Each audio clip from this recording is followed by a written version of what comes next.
Story Corner, presented by Jennifer. Spirit Animals, Book 1, Wildborn, Chapter 9, Visions, Part 1.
In a lofty antechamber, daylight streamed through a stained glass window, splashing colorful patterns across the floor.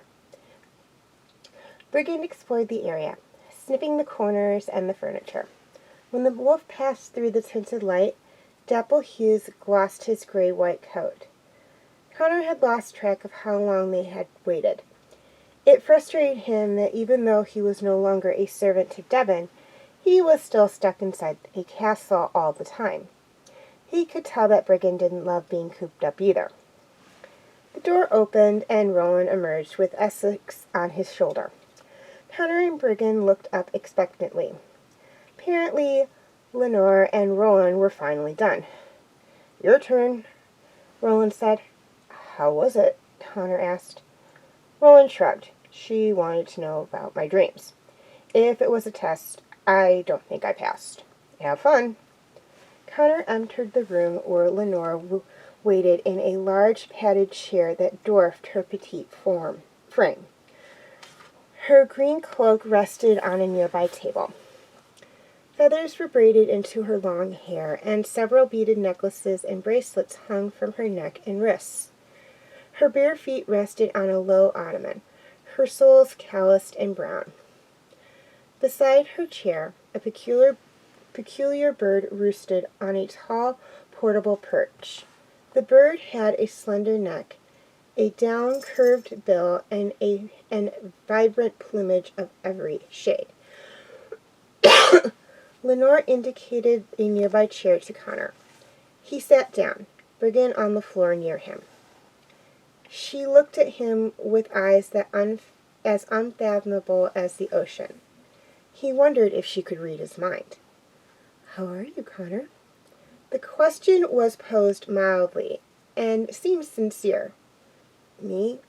Honestly, I keep wondering whether Brigand came to the right person."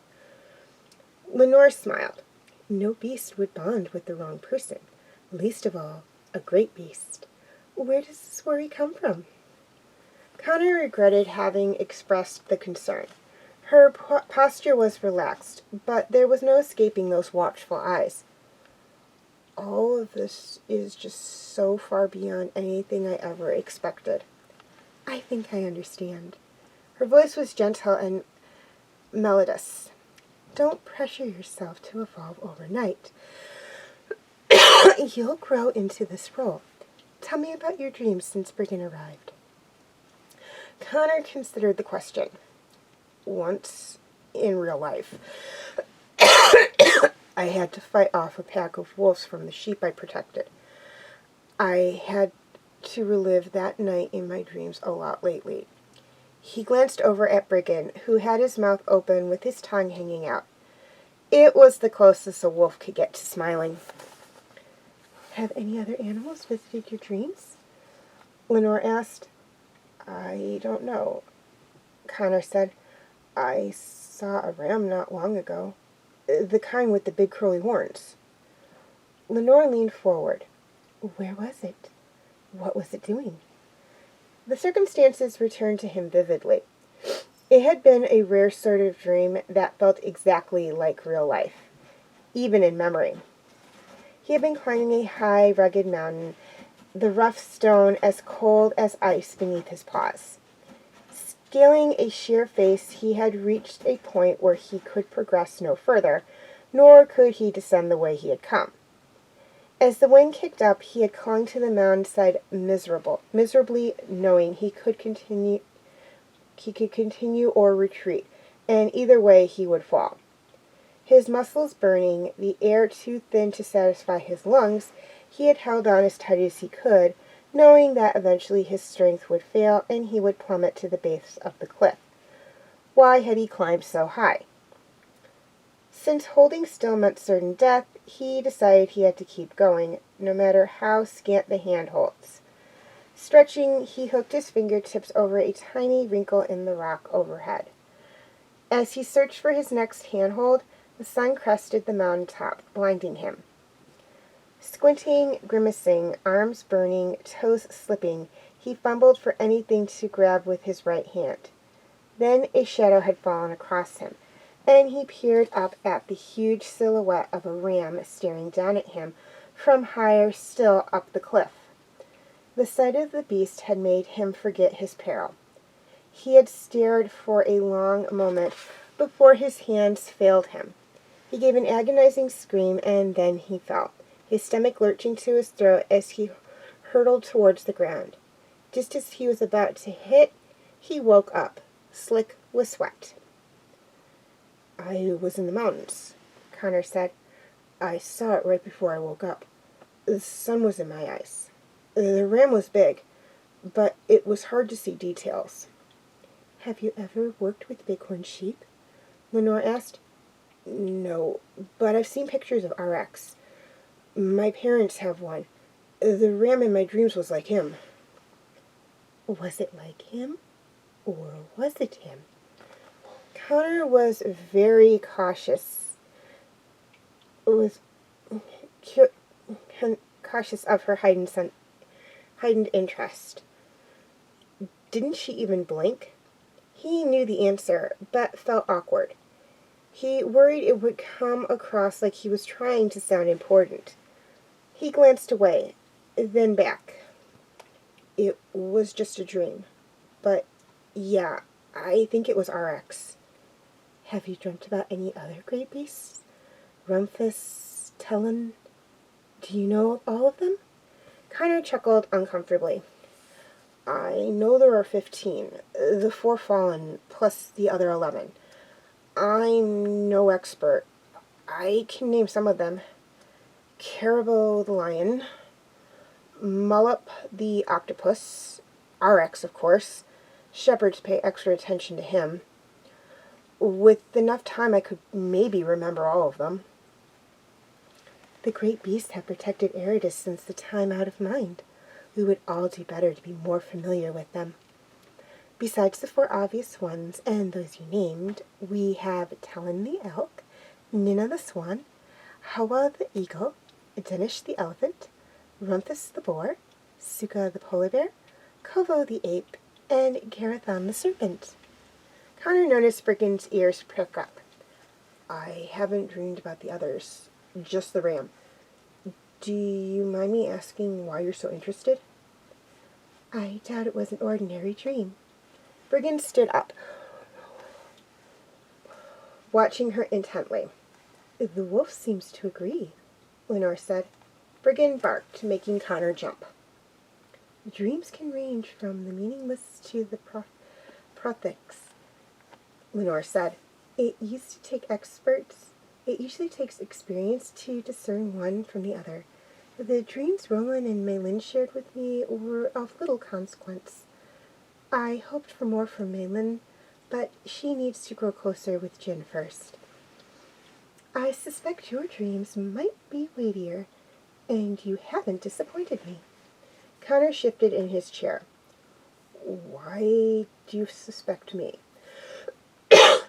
Brigand was among the more visionary of the great beasts. He is known by the titles Pack Leader, Moonrunner, and, significantly, Pathfinder.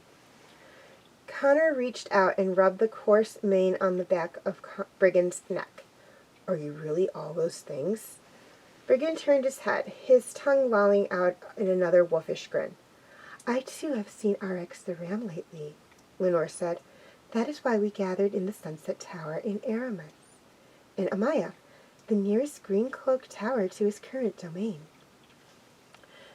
You know where to find him? Conor asked. I don't know his exact location, Lenore said, but I have hope we may be able to find him together. Aside from the recent return of Brigand and the Fallen, none have encountered the great beasts for many years.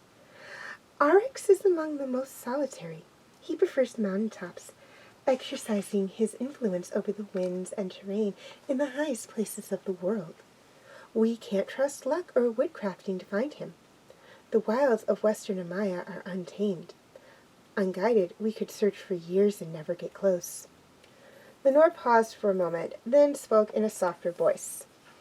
Would you mind trying for a waking vision? Me? Conor asked. He was no prophet. What do you mean? Brigand may be able to use your connection to share more glimpses from afar. Conor rubbed his hands over his eyes.